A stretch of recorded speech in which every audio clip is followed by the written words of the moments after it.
Nice to see you all here. My name is Kenan. I'm a professor of finance here at the business school. I'm also the director of research at the Kenan Institute. It is my great pleasure today to introduce to you our very first distinguished fellow for the year 2024, Professor Josh Lerner from Harvard Business School. So I'll give a very brief introduction and then, Josh, the floor will be all yours. So the distinguished fellows, of which Josh is part of, are part of our annual Grand Challenge here at the Institute. And the Grand Challenge is a year-long investigation of a topic that differs from one year to the next, that is relevant to business and policymakers. For 2024, this topic is business resilience, navigating global uncertainty and managing risk. Companies face an array of potential issues and risks, including geopolitical conflicts, disruptive technology, and regulatory changes. We'll spend the year looking in depth at risks like these and exploring how businesses can make themselves more resilient. Thanks to the support of Bruce and Katie Van Saun, the Kenan Institute is pleased to host this talk today by Professor Josh Lerner. He's the Jacob H. Schiff Professor of Investment Banking at Harvard Business School. Much of Josh's research focuses on venture capital and private equity organizations. He also examines policies on innovation and how they affect firm strategies. Professor Lerner has many accolades, many wonderful things I could mention about his career. I'll just say a couple. He is he co-directs the entrepreneurship, the productivity, innovation, and entrepreneurship program at the National Bureau of Economic Research. He serves as co-editor of its publication, Innovation Policy and the Economy. He founded and runs the Private Capital Research Institute, which is a nonprofit devoted to encouraging access to data and research. Today, he'll talk to us about the unprecedented explosion of venture capital activity in 2020, 2021, and the questions that it creates. For example, what was behind the surge, and also the inevitable downturn that we saw in recent quarters. How severe will it be? And what should venture investors and entrepreneurs anticipate for the future? So, Josh, the floor is yours. You have until 1:30. If you have questions, I know you will, try to take the best one. Time is limited, but feel free to ask our questions. Thank you so much for coming. That sounds great.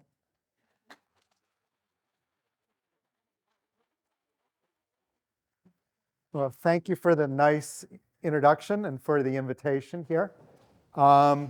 So yes, we will talk about resilience, venture capital, and yes, I will be back in April this time to do something probably much more narrow but better identified, because this is definitely not going to qualify as such. But there's a lot of really interesting questions nonetheless to think about. So here we've got the enterprise approaching the Death Star, and maybe that's a metaphor for the state of venture capital right now. We'll see in a few minutes.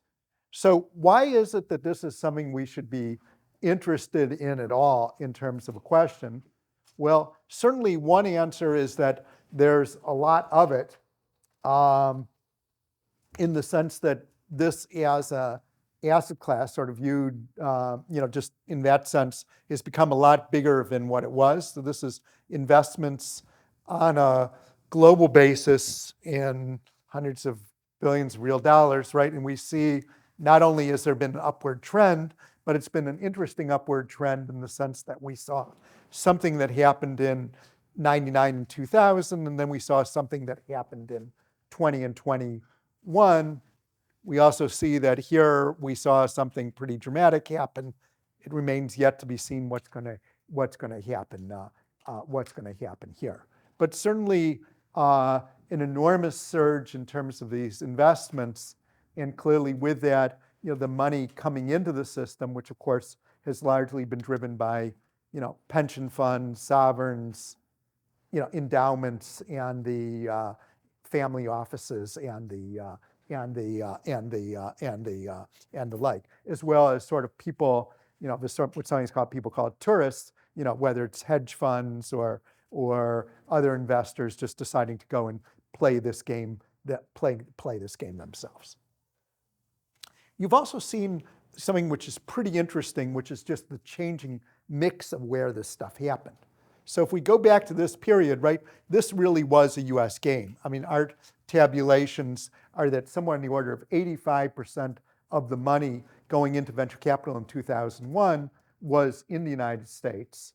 And of the remainder, the vast majority of it was in UK, EU, Japan, Australia, right? The major, sort of developed countries.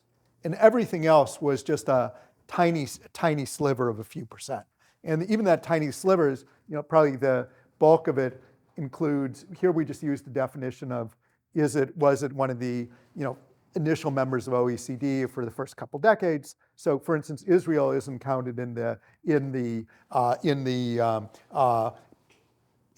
orange, and I suspect that most of the yellow was really that. So the amount of money that was really going to, non-developed countries, non-major industrialized countries, was really tiny. And then we see that there's just this thing there's two things that happen, right? One thing is the red, right, which is the China, and just this sort of huge boom of the Chinese venture industry to the point where, in 19, essentially it was almost the same size as the US. And then more recently, we have a rise of the yellow, which is the rest of the emerging world, right? And, a lot of it driven by India, certainly, but also, when you look at, the situation today in places like, a lot of corners of the world, whether you're thinking about Indonesia or Saudi or whatnot, sort of very much venture clusters sort of springing up there as well. Now, in some sense, you might say, oh, this is great. There's a lot more of it, and there's a lot of stuff going on here.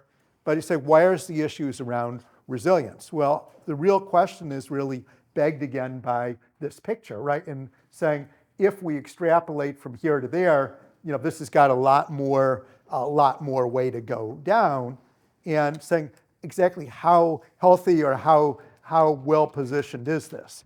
And if one wants to be in a mood of saying there's issues around resilience around this, you can look at this picture.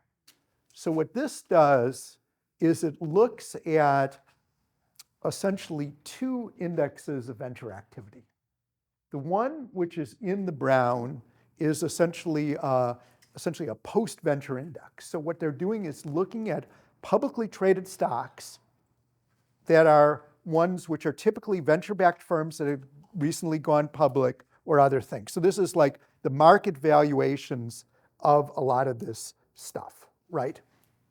And what we see here is the brown goes from 100, we're just basing it beginning of 19, and it basically goes up, 250%, hits its peak, right in, sort of December of 21, where everyone was crazy and ebullient, and then basically goes and takes the same trip right back down.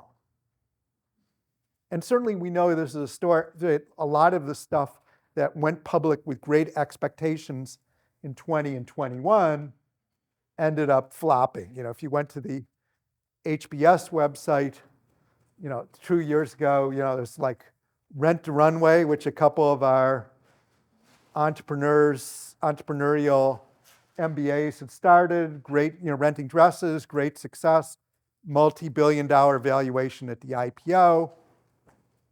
I don't know what it is now, but last time I checked, I think the valuation was around $60 million.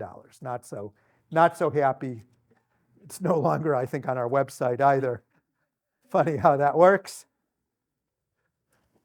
Is this going to be preserved for posterity? I was afraid of that. Okay. Right. But the more telling thing is to look at the blue line. This is essentially the valuations assigned by the venture capitalists of the companies in their portfolios.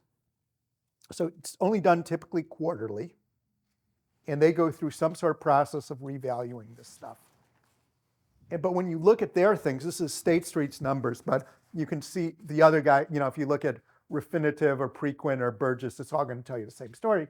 You basically have essentially the same up with maybe a little bit of a lag, but then instead of having the going all the way down, you've got basically somewhere on the order of a 20% drop, right? Which maybe just reflects stale prices or something, but it does suggest that there's some, there's another shoe to drop here yet in terms of this, right? Were I sitting at the Harvard Endowment contemplating this picture, I would not feel extremely happy about my prospects for bonuses in 25 or 26, saying that a lot of this sort of stuff is yet to really realize itself. So that does sort of start triggering some worries about resilience and saying, given this thing, how should we think about that? All right. So the question is it really fragile or not? Is it resilient? How do you think about this kind of issue? So what I think I'm going to do is do two things out of the three things. So I got enthusiastic and put together enough slides here for a Castro-esque 6-hour monologue.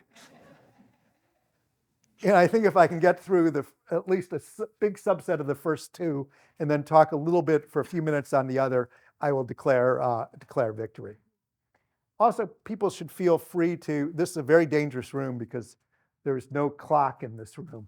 So definitely feel free to interrupt me as you go along and ask questions. I will make sure, though, to stop at 1:15 and leave some time for more general questions.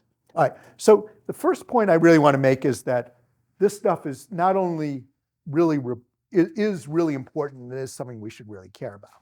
Maybe this is not a tough sell, given that we're here in Research Triangle, which has clearly been one of the hubs in terms of these kinds of activities.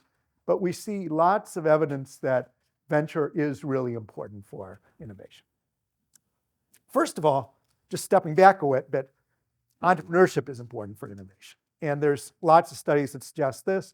Probably one of the oldies but goodies is this one by Ox and Aldrich, where they looked at essentially 20th century inventions, second half of 20th century, this was the period of steam engines and, well, not quite steam engines, but still pre-internet, right? Or mostly pre-internet.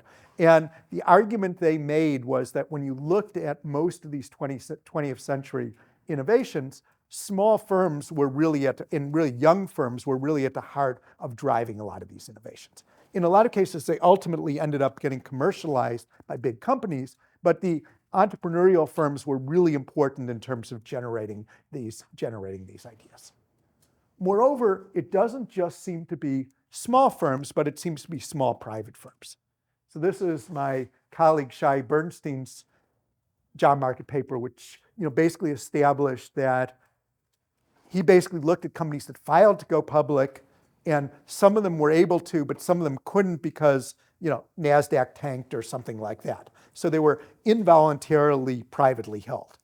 And the thing which was interesting is that the companies that remained private, even if they wanted to go public, ended up being more innovative than the ones that ended up going public. And you could tell any number of stories behind that. Maybe the employees were so busy checking the internet every 2 minutes to see how their stock options were being valued that they got distracted. Maybe the pressures of quarterly earnings got management taking their eye off. You can tell a ton of stories of it, but it does seem there's something not just about young companies, but about private companies that's really important for innovation. The problem is that being is sort of a bit of a miserable fate because it's hard to get money, right? That banks don't like to lend to businesses that don't have hard assets, right? And you say, well, I've got all these assets in my brain. They don't really like that. They're angel investors, but they're wonderful but flaky, right? And here and there and stuff like that. Public markets we talked about. Even going and sort of approaching corporations for strategic alliances, a small private company can be sort of difficult. Which of course brings us to this man, George Dorio. Dorio was many things in life. He was what was he? He was responsible during World War II for the supply chain for the U.S. Army in Europe, which turns out to be a big job. I think he accomplished it successfully. We're not all speaking German. He founded INSEAD. He was a professor at HBS, but in his spare time, he also founded American Research and Development, which many people regard as the first, really the first traditional or modern venture capital firm. And in particular, D'Aurio, sort of conceptualized this idea of doing this, not so much because he was like, I need to get rich. He just wasn't that kind of guy, but really was more, sort of a sort of economic development kind of argument, saying that the U.S. had been in a depression before World War II. There was a lot of concerns that after, that the war, in some sense, had a great stimulating effect on the economy, right? It was the ultimate stimulus program. And there was a real concern that once the sort of stimulus came off, it would go right back into a recession, if not a depression. And in particular, there was a lot of concern around the Boston area and the leaders there, because pre-war, Boston's big industries were one, textiles, and two, shoes.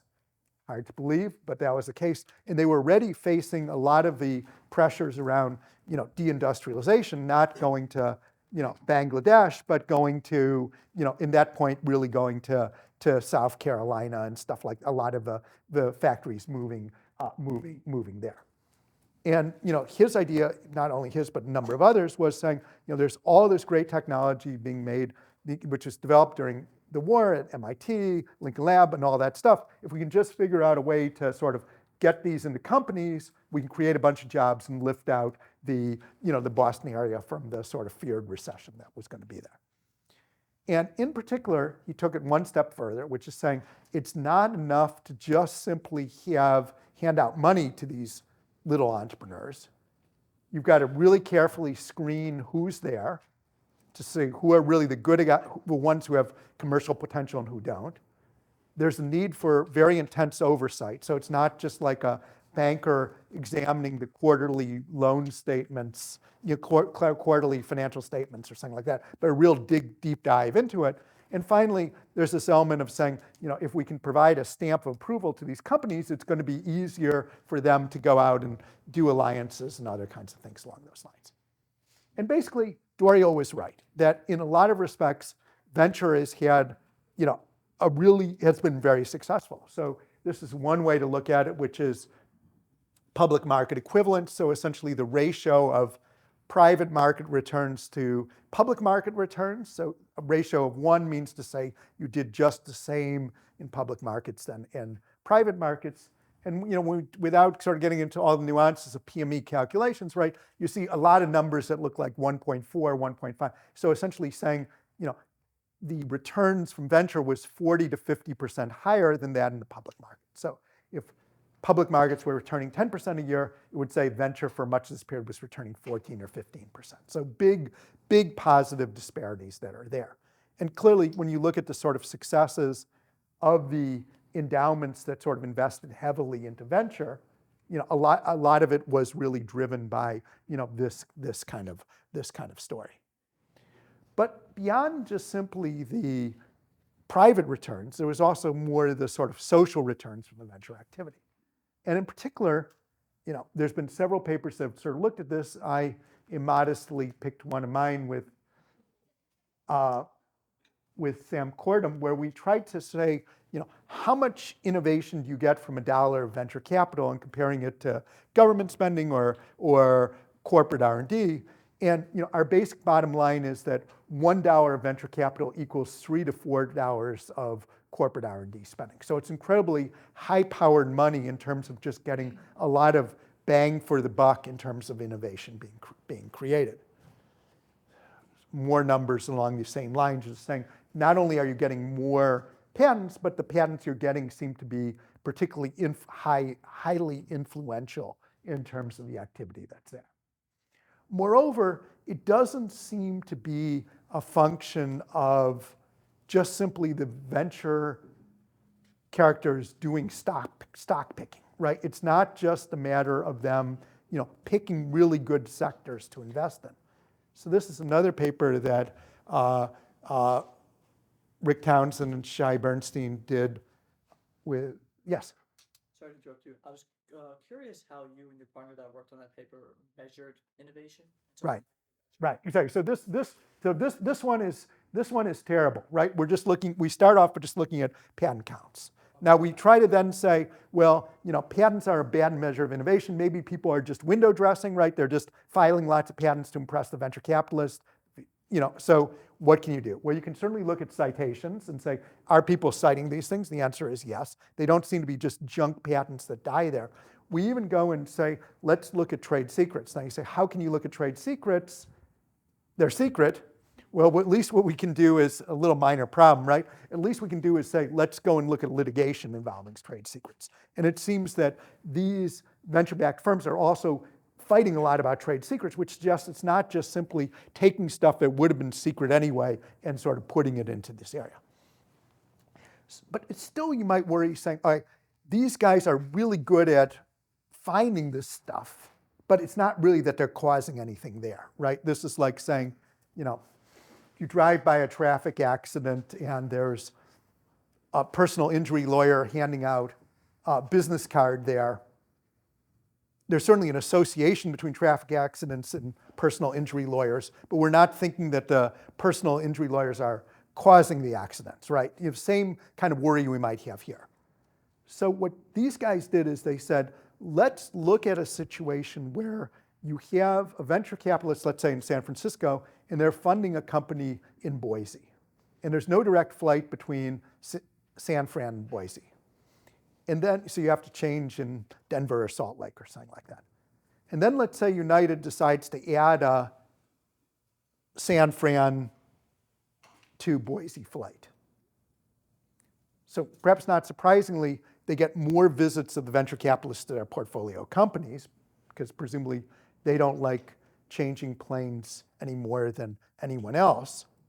But the more important thing is that when you look at the outcomes of the firms in terms of either innovation, and again, they're just sort of using patents and they weight them and so forth, or else just looking at the things which would really might matter, which is what is the probability that this firm's going to actually go public or be acquired for a good valuation, you see more good outcomes there.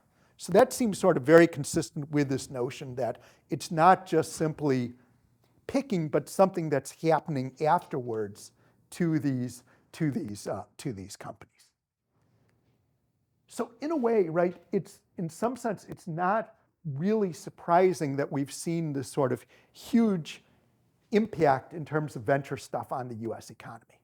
So, if you look at just simply companies, we did this one at the end of 2019. It would probably be even more extreme today. But if you look at companies which are young companies, ones which have gone public in the last quarter century, and say, what share of them are venture-backed? The answer is around a half. And you say, why is that an interesting number to begin with? Well, one way to sort of think about it is in a typical year in the US, broad brush, over this period, there's probably been on average a little under 1 million business starts a year.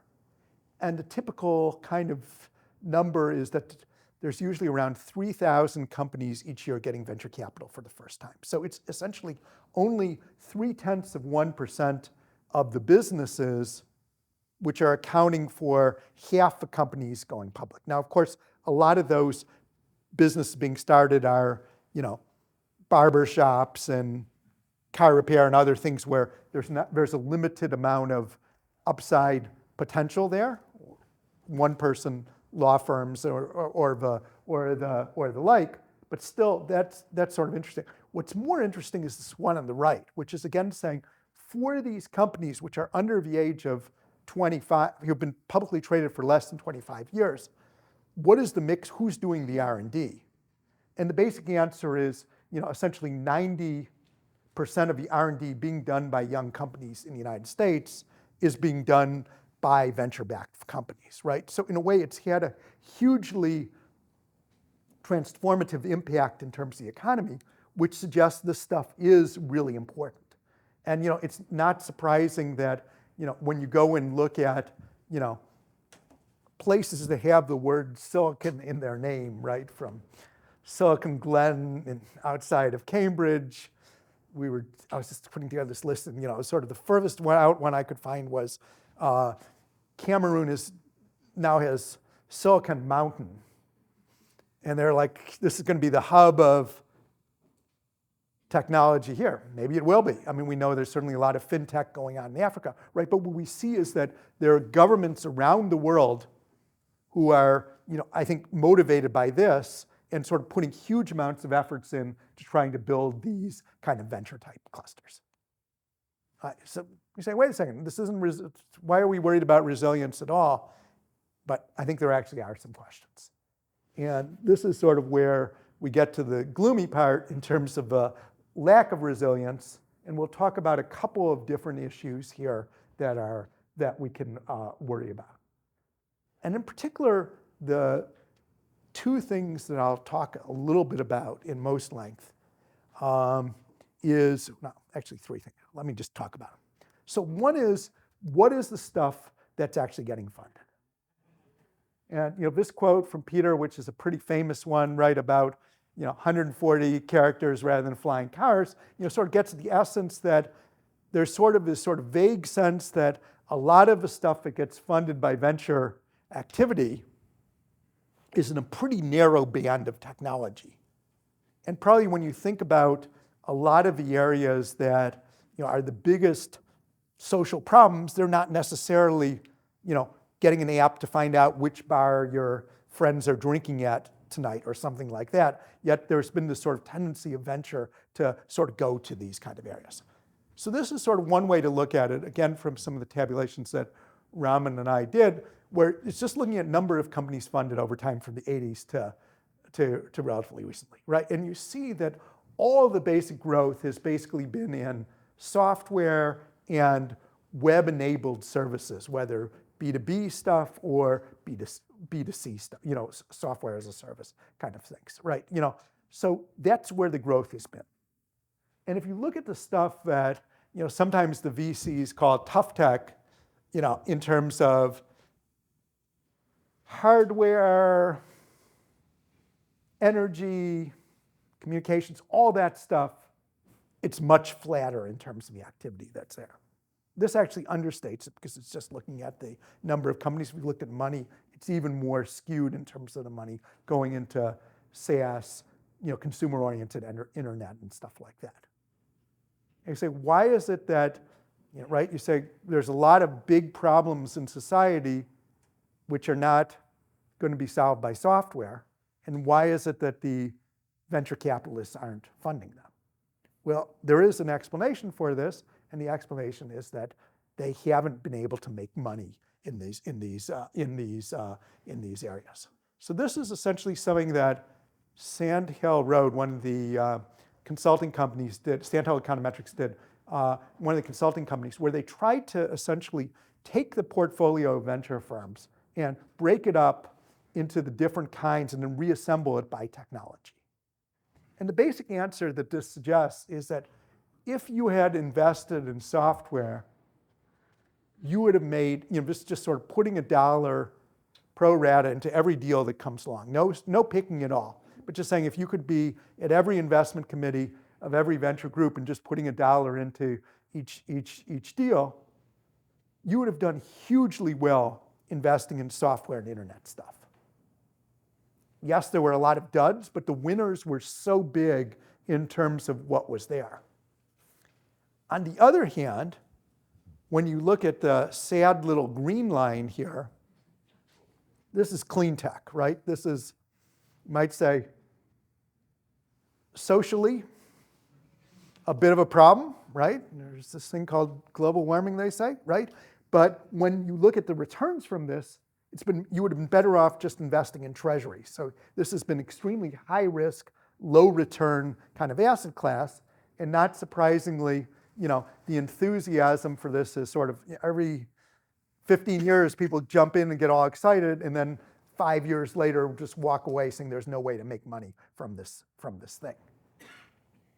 Now, it's interesting to wonder why this is. It's not totally easy to sort of think about, but certainly one of these things is the nature of the investing process, right? If you think about what venture capitalists are typically doing, they're often doing a lot of little bets to begin with. seeing what's going to work out, and then sort of doubling down and putting their chips on whatever seems to be working. And if you can figure that out early on with a little bit of money, it's great. But often these sort of tough techs don't really work like that, right? I mean, the extreme example would be, why is it that venture capitalists aren't investing in semiconductors manufacturing in the United States? Well, there's a very simple answer, which is it costs you $5 billion to build a fab plant. And if you've got to do that as your initial bet before you figure out if things are going to work, that's not a great proposition. They would much rather have somebody write a piece of code for $250,000 and try it out, see whether they're getting traction or not. It's much easier to sort of do lots of little things and kill them and just find a few things that seem to really, really work. Another thing you can say is just that it's just, this stuff is just really hard. Things like clean tech, I mean, the real world in general is just really hard. So here's our other favorite tech character, we'll call him kindly, right? But here actually saying something reasonably intelligent, right? Which is, extreme difficulty of scaling production not well understood. It's 1,000 times harder making, harder than doing prototypes. The machine that makes the machine is vastly harder than the machine itself, right? What this basically says is the real world sort of sucks, right? That you do your bioreactor and do your 20-gallon bioreactor to turn weeds into energy, and it works wonderfully. And then you do your 20,000-gallon one, and all these weird chemical reactions happen that didn't happen in a 20-gallon prototype. And the scaling is just enormously difficult, right? And that means that this sort of whole venture model of cheap little experiments to figure out what's going to work or not, right? The beauty of software, right, is if you run it once and it works, you can run it 1,000 times and it's still going to actually work again, while in the real world, it doesn't really work that way. So this sort of translates into, a real problem, right? That certainly a lot of stuff not only either doesn't get funded, or even if it turns out to be the right idea, can get walked away from at some point here. So this is a thing that Rick and I and Ufuk Aksik looked at as a little case in one of our papers, which is essentially a company called Cativa, which was an MIT spinout. Cativa was doing essentially something called OLED, organic light emitted diodes. And what this thing is I don't know whether anyone's got those Samsung cell phone weared folds and the screen folds too, or the monitors, right, with the curved monitors and stuff like that. That's the OLED technology. These guys started in 2008 as MIT spinout. They got a number of the Boston area firms to give them money. And not surprisingly, it took longer and cost a lot more money than originally anticipated, right? Meanwhile, I think Spark was a lead investor in Twitter, and so forth. And all this sort of consumer internet was sort of running around there, printing money, doing that. And at a certain point, they were like, what are we doing trying to actually build computer hardware in the United States, right? This does not make sense. And they basically walked away from it. The management team was completely convinced this was something that was ultimately really valuable. Ultimately, the only people who were willing to give them money was, perhaps not unsurprisingly, Chinese state-affiliated entities who not only invested, took over control, and eventually moved a lot of the production over to Shanghai, right? So that, at least viewed from our, maybe viewed from the global social welfare, you say this is fine, but certainly viewed from a more parochial kind of perspective, you say this isn't really the optimal kind of outcome that we can sort of imagine. All right, we could talk a lot more about all this stuff, but we're not going to do so. And instead, we'll talk about a couple other issues. So where are other points of, in addition to the fact that this seems to work very well for a narrow band of technologies and doesn't work nearly as well for the rest of technologies, what are some other sources of vulnerability or fragility into the system? One of them, I think you would have to say, is the nature in which decisions get made here. money is incredibly concentrated in venture capital. So these from some tabs we did, saying that basically, if you look at all the companies that the top 5% invest in or control and the boards of and so forth, it's essentially 70% of the venture money. The big guys have a lot of money and basically have a lot of power, which gives them an enormous reach over the industry. I've got 8 more slides I'm not going to go into as to who these firms are and who the people are, but let's just say that the typical venture firm's definition of diversity is we've got some people over here from Stanford Business School and some people here from Harvard Business School, right? And I think you can, if you look at the numbers in terms of female-led companies getting venture funding, it has been really pathetic, right, and really bad. And if you look at, certainly minority-led businesses getting funding, it's been even worse, right? And of course, a lot of that reflects the composition of the venture pool itself. We had a class guest yesterday. She was saying the number of times she had conversations with venture capitalists who are like, oh, this business is really interesting. Let me go and talk about it with my wife at home, saying that seems to really be suggesting that there is the deep professional attention to these kinds of issues. All right, the last thing I'll talk about is fragility, is sort of where we started, which is about the sort of cyclical nature of the business itself. And in particular, one of the things that, we can sort of almost have seen it with those jumps in that initial chart, is that this seems to be very much characterized by a boom-bust kind of pattern, where you get a period of very good returns, everyone looks at it and says, let's put money into this stuff, and they all go plowing in, and eventually you get to the point where it's overfunding, and then something happens, and then there's this sort of shock, and it sort of drops off. And as you can imagine, that's sort of enormously inefficient for a variety of reasons. Certainly it's not conducive for funding high-risk projects over extended periods of time, because in periods when the tide is coming out, people tend to have a flight to safety in terms of what they're doing. Like today, right? If you're doing something which is AI-related, people are more than glad to give you money. Anything else is just a real struggle in terms of doing things, right? And in a way, once you look at that same chart in the log scale, right, you see that there actually were a lot of these little booms and busts, boomlets and busts over the years. It just, when it did it before, it was just sort of washed out in terms of what's there. And we don't have great data. If we looked at the 60s and 50s, we'd see a lot of that same kind of thing happening there. So in a way, this seems to be part and parcel of the territory as well. And it's, again, natural to wonder as to what are some of the consequences of this. Certainly in a period like today, it's much harder for new groups to raise money, right? If you're trying to raise a fund with a Roman numeral starting with an X after your name, it's pretty good still. People want you. But if you're a newer kid on the block, it's just much harder to get money out of institutions. There's a sense that, during these periods, there's much less appetite for experimentation and trying things off a beaten track of what venture investors want to fund.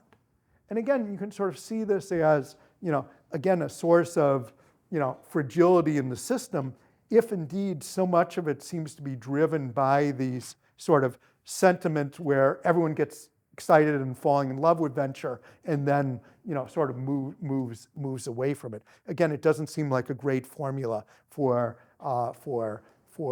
funding and innovation. Again, it's not just a U.S. story. This is the European numbers around 2000, Australia. You see just very much the same story repeating itself. And we could look at Brazil and 50 other countries, and we'd see very much the same kind of pattern. So on the one hand, we've seen a bunch of evidence that venture does seem to be really important in terms of funding innovation. On the other, that we see these sort of real elements of fragility of it, particularly in terms of its technological focus, concentration in terms of focusing in on a few, not just a few areas, but also even a few people, and ultimately this sort of this sort of cyclicality associated with it. All right, so this brings us to topic 3, which again could reward hours, and instead I'll take 3 minutes on, which is about what could be done to make, if we sort of accept the proposition that innovation is something that's important for growth and economic development, which hopefully most people do. If we accept that entrepreneurship, and particularly these young privately held companies, seem really important for this, and that venture capital seems to play an important role of doing this, what could be done to sort of make venture capital more effective in terms of funding innovation, and how to make it more robust along these lines? And the thing which is sort of weird about venture capital is that even though this is a business that's been about funding innovation, it's been remarkably non-innovative in a lot of respects itself in terms of how it's actually worked. And in particular, this is what many people regard as the first venture firm that was out there, Draper, Gaither, and Anderson, 1958. And as you see, they're seeing some entrepreneur. First of all, no hoodies in sight here, right? It's a different dress code in Silicon Valley. And you see that whatever device there seems to have a bunch of vacuum tubes in it and so forth. Again, things have changed a lot, but basically the same structure that Draper, Gaither, and Anderson worked out of having a partnership with a 10-year life has basically been there really ever since. And you say, why is that? I don't know. And first of all, why did the people choose 10 years? Well, I think these guys went to see the lawyers, and the lawyers are like, well, we've never done a venture partnership before, but here's an oil and gas partnership. I can just take the word oil and gas, drill oil and gas, and put in here fund venture capital ventures. Of course, no doubt they sent them the bill as if they had written the contract from scratch, but that's, I guess, how lawyers make money. Basically they just sort of carried over a lot of the terms from what was in these oil and gas partnerships. And in particular, you might say that that's already one thing that you say, why is really ripe for change, right? If you think about it, saying, maybe for software, 10 years or 5 years is the right number. You can quickly figure out whether this stuff is working or not. When it comes to clean tech or life sciences, it may be that the time you need is a much longer runway for the stuff to really be able to take off and figure out whether it's working or not. So one thing you might point to already is saying, the one size fits all in terms of partnership life is certainly something that seems ripe for changing and sort of better matching to sort of the needs of technologies. I think one can think about a lot of other, sort of potential areas for reform, from thinking about the way in which performance is actually measured, which often tends to excessively reward people who have quick hits by looking at measures like IRR, to thinking about some of the incentives that are offered in terms of these kinds of contracts. And I really feel that there's a lot of room for opportunity that the downturn brings in terms of revisit. I mean, if we accept that we want this stuff, just figuring out how to do it in a way that really does give it a kind of greater robustness going forward. So with that, I think I'll skip slides 53 through 2053 and just throw it open for some questions in the last 15 minutes, if that sounds okay.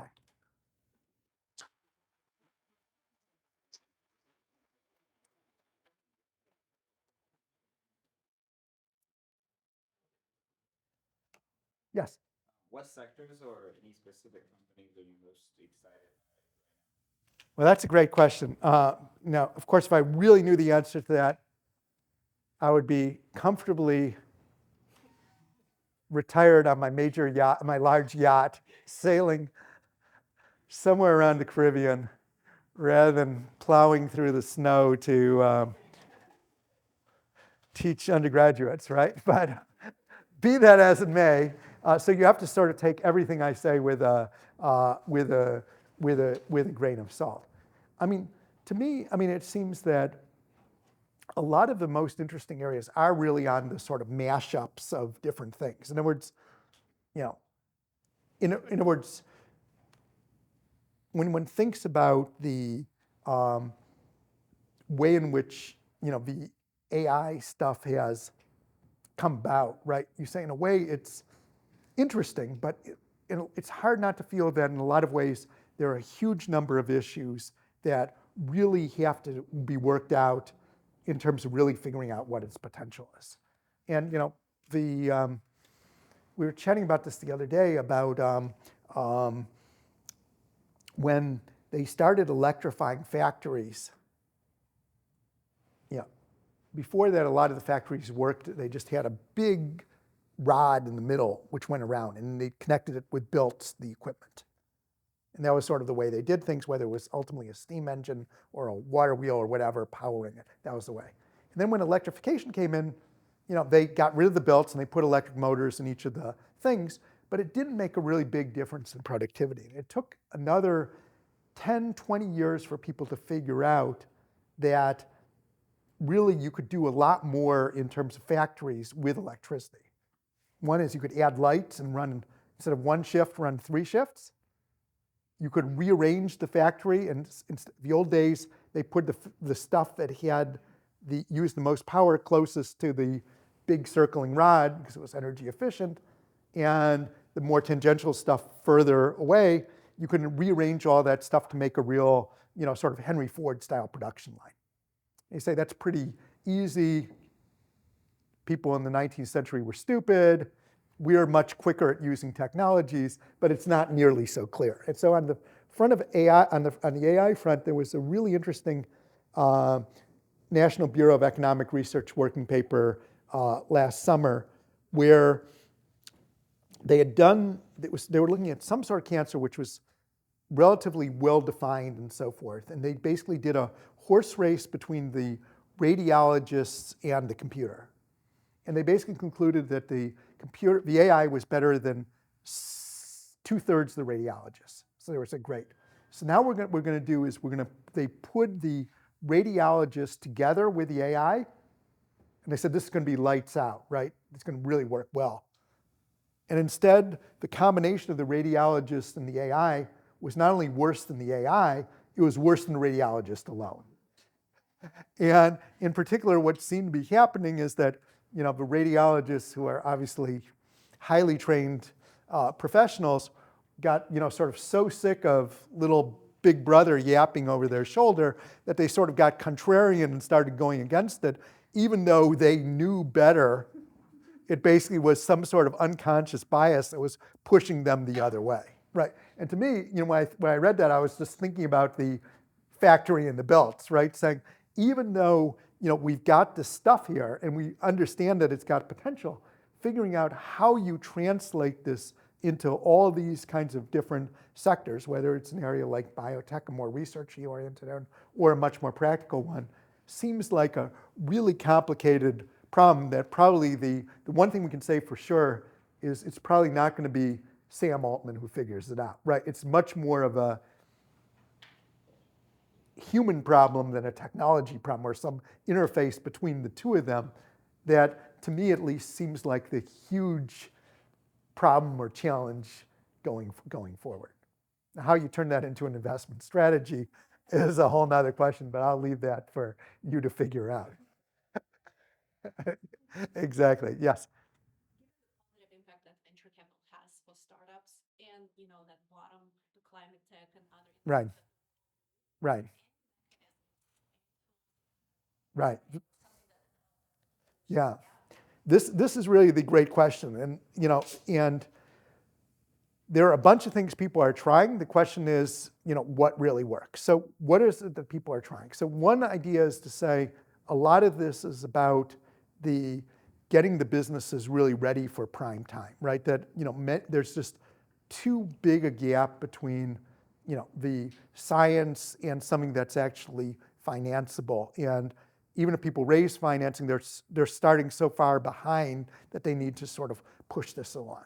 So, one of the models that we've seen, for instance, is this idea of creating, incubators, not in this sort of Y Combinator style incubator, right, where you come in and get 8 weeks of classes about how to pitch your business and then you're kicked out. But I'm really going to be in trouble now. But instead, where it's a much more a process of sort of nurturing the businesses and trying to really bring them along to the point where they're ready. And of course, why doesn't Y Combinator keep everyone for 6 months and really work with them? Well, one big reason is because it's much more economical to have them there for 2 months rather than 6 months or a year or 2 years, right? They need to have the throughput in here. So these things like the engine have been largely, subsidized by the public sector, but where the idea is to sort of take, sort of nascent ideas and sort of build them up to the level where they're actually more commercializable. So that certainly is one thing that, can potentially help. But ultimately, it does seem that, there may be room for going even further in terms of saying, is there a way to sort of sweeten the deal for the venture funds to make this, more attractive, right? And, many people, this has also been an approach that's been tried for many governments. Again, lots of people trace this back, to the YOSMA program in Israel, where the notion was to say, we're going to take the government's going to invest alongside the venture capitalists, but they said we're going to cap our returns at, getting our money back plus 8% a year, right? And everything that's left over is going to go to the VCs, right? And YOSMA was hugely successful in terms of being the rare government program that actually turned a profit and created a real venture industry. And it's natural to wonder whether that approach could work in an area like clean tech, right, where it still has the private market incentives to look at this stuff. It's not like saying to a venture capitalist, here's some free money, go invest it in whatever you want, which is, lots of governments have tried that too, and it's typically been a recipe for disaster. But instead, this notion of saying, let's try to preserve the market incentives, but sweeten it enough that people are willing to go a little further out on a limb than they normally would be comfortable in terms of doing. So that's 2 ideas, but certainly not exhaustive. Yes? So one of the things that I noticed is high-tech companies today is they invest a lot of money into venture. Right, exactly. And so I want to hear your opinion and thoughts around how has that impacted the overall Right. industry? Plus, if you have any data or information around how that's impacted innovation. Right. So this is a huge, big question, and it's really interesting, right? So there's a couple observations. So one is that certainly, as you're absolutely right, that the amount of corporate venturing has gone way up. Now, historically, if you looked in, I remember Paul Gompers and I did, we always do this executive class every year to keep Harvard happy with us. So I think in 1999, we did one on corporate venturing. It was a total disaster for us because it was so popular. They were like, we have so many people enrolling that you got to run it twice. And we were like, we actually have some research to do. And they were like, doesn't matter, we need the money. So this is really dangerous. Right, so there is a sort of strong cyclical element of it, right? We were sort of inspired that to write a research paper, and I think what we found was that, the typical corporate venturing program lasted like 18 months before it was blown up, right? And I sort of saw it with some of my former students. They'd be like, my CEO has gone venture mad. He won't listen to me, but maybe he went to HBS, so maybe if he gets an HBS professor in front of him, he'll listen and actually hear you can talk some sense into him. But, so there is that element. But it's also probably fair to say that corporations have increasingly realized that the traditional way of pursuing innovation is not really the most efficient way and haven't had great returns. And I think there's much greater willingness now to do, what my former colleague Hank Chesborough calls open innovation, whether it's alliances, whether it's corporate venturing, acquisitions and the like. And part of what you're seeing is just a rethinking of how innovation is being pursued. How do we think about it? on the one hand, we'd say it's really good, right, in the sense that this is, a big chunk of money coming into venture capital. A lot of it is perhaps less driven by pure financial return. So, to the extent that one can get, oil companies funding clean tech things when it's not right, it's just a drop in the bucket. They don't really care if their IRR is 2% or 200%. What they really care about is this stuff we can bring into our organization that can solve a lot of the problems we were talking about potentially before. What are the problems? One problem, of course, is that just because a big company funds something doesn't really mean that they absorb the kind of lessons in this thing. We did a little project for one of the utility companies, which had a corporate venturing arm, brought in this very impressive person to run it.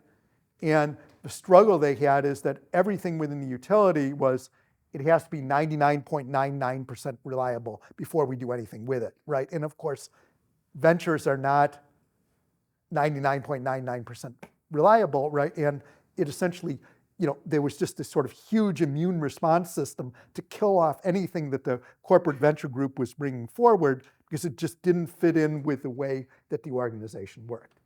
The other issue is an area which has gotten a lot of attention, though probably more heat than light, which is this sort of idea of killer acquisitions, right? Saying even if we've got big companies funding all this stuff, if they're just going to bring it in and kill it, not because of incompetence like the utility company, which wasn't trying to kill it because they were against things, but it was just such the way in which they operate. But just, you can imagine that other companies might have a less benign thing of saying, this thing is really potentially disruptive, let's just bring it in and kill it off, right? So there's a big morass of complicated questions here that are pretty hard to